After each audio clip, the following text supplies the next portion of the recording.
Hello, नमस्ते। कैसे हैं आप सब लोग।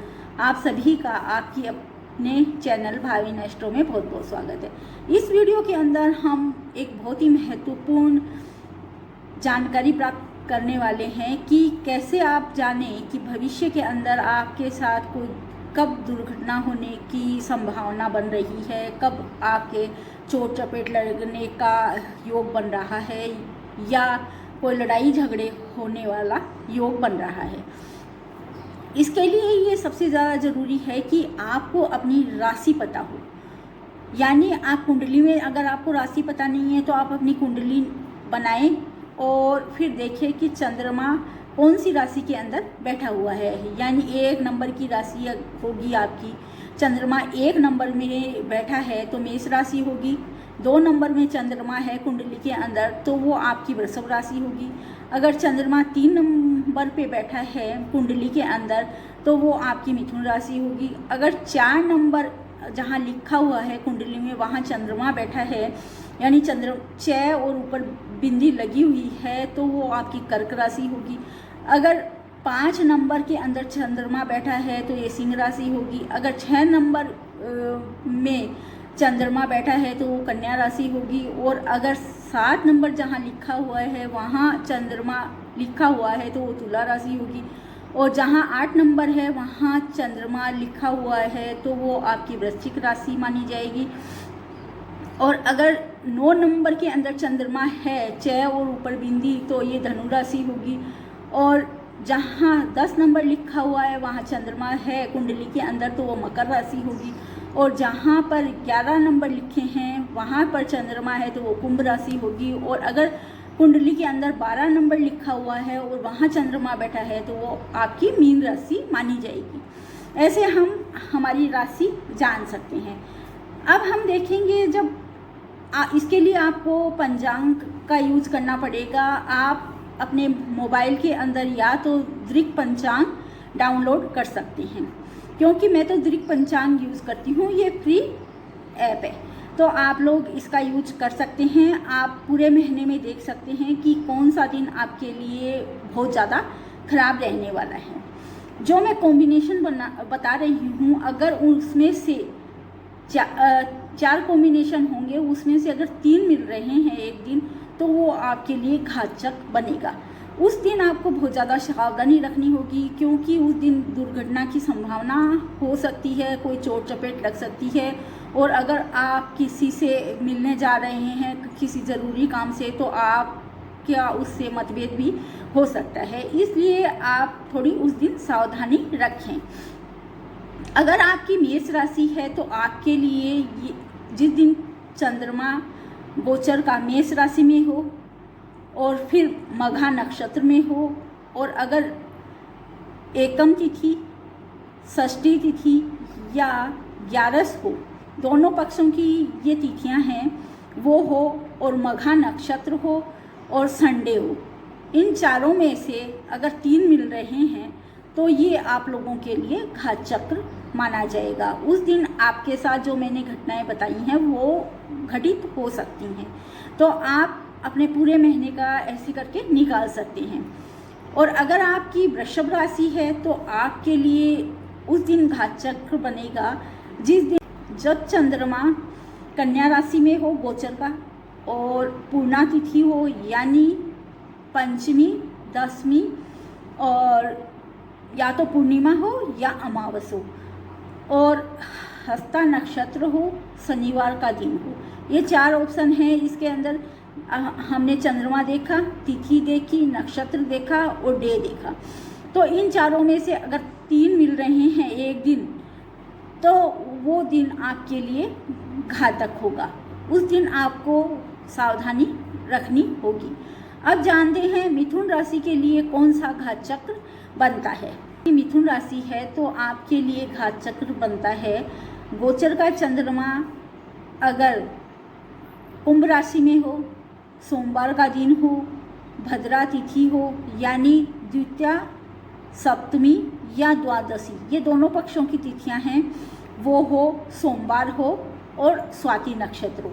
अगर इन चारों ऑप्शनों में से 3 ऑप्शन मिल रहे हैं तो वो दिन आपके लिए घात चक्र बनेगा। अगर चारों बन रहे हैं तो भी वो घात चक्र होगा, पर अगर एक चीज़ मिल रही है या दो चीज़ मिल रही है तो वो घात चक्र नहीं माना जाएगा। अब बात करते हैं, अगर आपकी कर्क राशि है तो आपके लिए कब घात चक्र बनेगा। अगर आपकी कर्क राशि है तो आपके लिए घात चक्र बनेगा जब चंद्रमा सिंह राशि में हो, भद्रा तिथि हो यानी द्वितीया, सप्तमी या द्वादशी तिथि हो, अनुराधा नक्षत्र हो और बुधवार का दिन हो। अगर इन चारों में से 3 मिल जाते हैं तो ये वो दिन आप लोगों के लिए घात चक्र का होगा। अब बात करते हैं सिंह राशि वालों के लिए। गोचर का चंद्रमा अगर आपके हो मकर राशि में और जया तिथि हो यानी तीज हो, अष्टमी हो या त्रयोदशी हो और आपके हो शनिवार का दिन और मूल नक्षत्र हो, इन चारों ऑप्शनों में से अगर 3 मिल रहे होंगे तो वो दिन आपके लिए घात चक्र बनेगा। ये चारों चीज़ों में से 3 चीज़ एक दिन में ही होनी चाहिए, हम एक दिन का देख रहे हैं। अब बात करते हैं कन्या राशि की। अगर आपकी कन्या राशि है तो जब चंद्रमा गोचर का मिथुन राशि में हो, पूर्णा तिथि हो, श्रवण नक्षत्र हो और आपके शनिवार का दिन हो तो ये घात चक्र बनेगा। अब बात करते हैं तुला राशि की। जब गोचर का चंद्रमा धनु राशि में हो, रिक्ता तिथि हो यानी चतुर्थी, नवमी या चतुर्दशी तिथि हो, शतभिक्षा नक्षत्र हो और गुरुवार का दिन हो। हर राशि के लिए जो 4 ऑप्शन बताए जा रहे हैं उनमें से अगर 3 होंगे तो वो दिन घात चक्र बनेगा। 3 या 3 से 4 मतलब चारों भी हो सकते हैं और 3 हैं तब भी घात चक्र बनेगा। अगर 1 या 2 है तो घात चक्र नहीं माना जाएगा। अब वृश्चिक राशि के बारे में बात करते हैं। अगर आपकी वृश्चिक राशि है, वृषभ राशि के अंदर मतलब चंद्रमा का गोचर हो, नंदा तिथि हो, रेवती नक्षत्र हो और शुक्रवार का दिन हो, तब ये आपके लिए घात चक्र बनेगा। अब बात करते हैं धनु राशि के बारे में। जिनकी भी धनु राशि है उनके लिए घात चक्र बनेगा जब गोचर का चंद्रमा मीन राशि में हो, जया तिथि हो यानी तृतीया, अष्टमी और त्रयोदशी, शुक्रवार का दिन हो और भरणी नक्षत्र हो। इन चारों में से अगर 3 भी कॉम्बिनेशन मिल रहे हैं तो वो घात चक्र आप लोगों के लिए बनेगा, इसलिए उस दिन सावधानी रखें। अगर आपकी मकर राशि है तो जब भी गोचर का चंद्रमा सिंह राशि में हो, रिक्ता तिथि हो यानी चतुर्थी, नवमी या चतुर्दशी तिथि हो, मंगलवार का दिन हो, रोहिणी नक्षत्र हो, तब ये घात चक्र बनता है।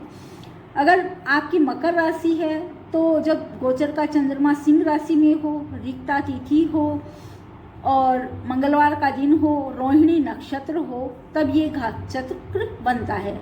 अगर आपकी कुंभ राशि है और गोचर का चंद्रमा धनु राशि में है, जया तिथि हो यानी कि तृतीया, अष्टमी और त्रयोदशी और गुरुवार का दिन हो और आद्रा नक्षत्र हो।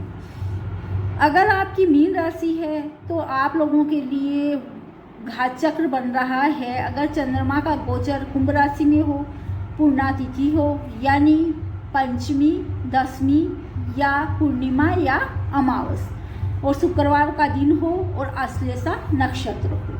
ये रहा घात चक्र। अब आप हर महीने अपना निकाल सकते हैं कि महीने के कौन से दिन ये कॉम्बिनेशन बन रहे हैं। इन चारों कॉम्बिनेशनों में से अगर 3 कॉम्बिनेशन या 3 से ज़्यादा मतलब चारों मिल रहे हैं तो ये घात चक्र बनेगा। उस दिन आप लोगों को बहुत ज़्यादा सावधानी रखनी चाहिए और जो काम आप अवॉइड कर सकते हैं वो काम अवॉइड कर सकते हैं। मतलब बहुत लंबी यात्रा पर ना जाएं और ये आप पूरा ध्यान रखें, आप भगवान से प्रार्थना करके जाएं।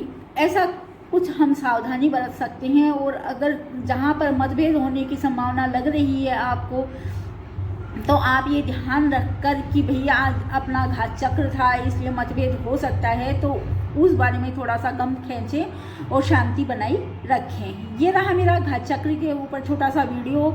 आशा करती हूँ ये आप लोगों के लिए हेल्पफुल साबित होगा ये वीडियो। और अगर आपको ये अच्छा लगा है और आपकी कुछ इससे सहायता होगी तो प्लीज़ मेरे वीडियो को लाइक करिए, शेयर करिए और मेरे चैनल को सब्सक्राइब करिए। धन्यवाद।